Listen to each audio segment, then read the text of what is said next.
it breaks my heart. I can't believe what happened. I can't, people who lost their lives, their families, everything. But thank God we got some good people down there. They're working hard. Today marks 21 years since the September 11th terror attacks. A new generation of young Americans will only learn about the attacks and the unity that followed from stories and education. Now, Milwaukee's fire chief, who arrived in New York in the weeks following the attacks, is sharing his memories and why he wants people to never forget. There is one report, as of yet unconfirmed, that a plane has hit the World Trade Center. For 9/11, I can remember precisely where I was standing. I was off duty. I was in my backyard. I was mowing my lawn, and I had earbuds in, and I was listening to a local radio station. Something changed instantaneously during their programming. As they started looking at, somebody had a television monitor on in the background, and they started relating what they were seeing on the screen. If I actually drove down to a fire station and met my brother and father at that fire station, and we sat and watched in that firehouse, it was unreal. They were both firefighters at the time. That's right. What was that like, to be in a firehouse on 9/11, even though you're hundreds of miles away, but to be with firefighters, knowing what's going on and knowing what the firefighters elsewhere are dealing with? Well, I tell you what, we have plenty of high rises and more coming, and those are enormously challenging to fight fires in. We don't have any that are on the scale of what those two towers were, 110 stories each. We were having a technical evaluation of how would we get to people stuck above. What were the options? And that's a 100 miles away evaluation of a situation. We're not hearing it and seeing it and smelling it and feeling it. We're just watching it on TV. As those towers fell, everybody knew it was going to be in the hundreds of firefighters killed and likely thousands of civilians. You just knew that. And that was a sinking feeling. You were early in your career at that point. That's right. I was a rank of firefighter. How did you end up in New York City? Because you were out there just a few weeks later. I was a newer member of the Milwaukee Fire Department Honor Guard. The Honor Guard, part of its duties are ceremonial, and the most important being line of duty death, funeral services or memorial services. And this eclipsed anything the United States Fire Service had ever experienced before. Talking with our partners out in the FDNY, they were waterlogged, saturated, overwhelmed, and we thought the best thing we can do is go and try to help with their funeral services. And we tried to attend as many of their funerals as we could. It was stunning because firefighters from around the world were arriving in droves. It's unlike anything I've ever seen. So we would stand in the sea of blue, if you will, blocks long, 20 deep, of just firefighters who came to just pay their respects. It was our aim and our hope, I think, that while we weren't experiencing the loss as directly and closely and personally as the FDNY firefighters, and more importantly, the families of the fallen, at least they could see that we were there mourning with them. We hope that provided some support.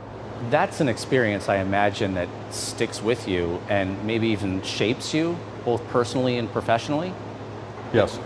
In what way has that changed your life, what you experienced out there? I met the wife and children of one of the fallen firefighters while I was out there, and had a chance to speak with them. The shock and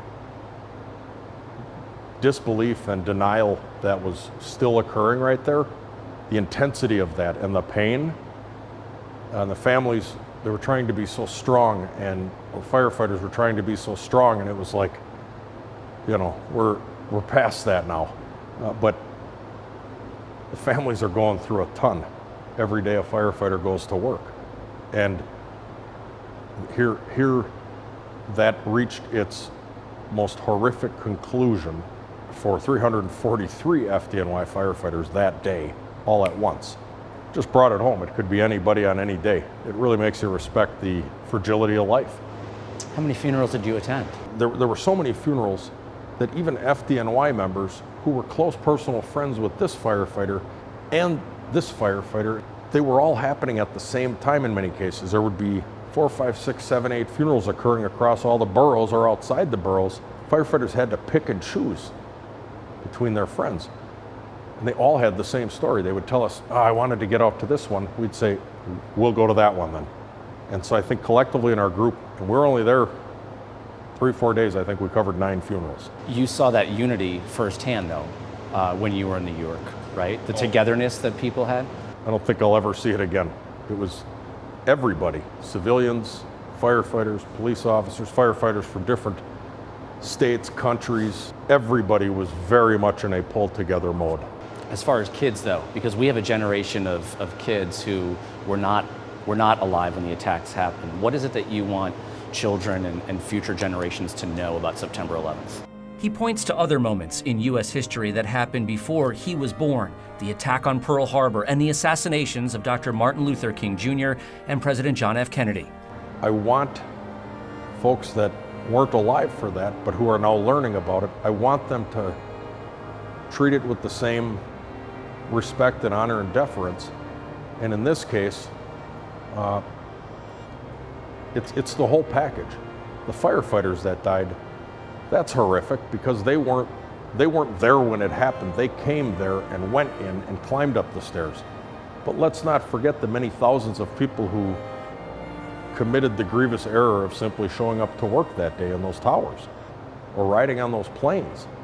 And I want for people to understand firefighters saved many lives that day.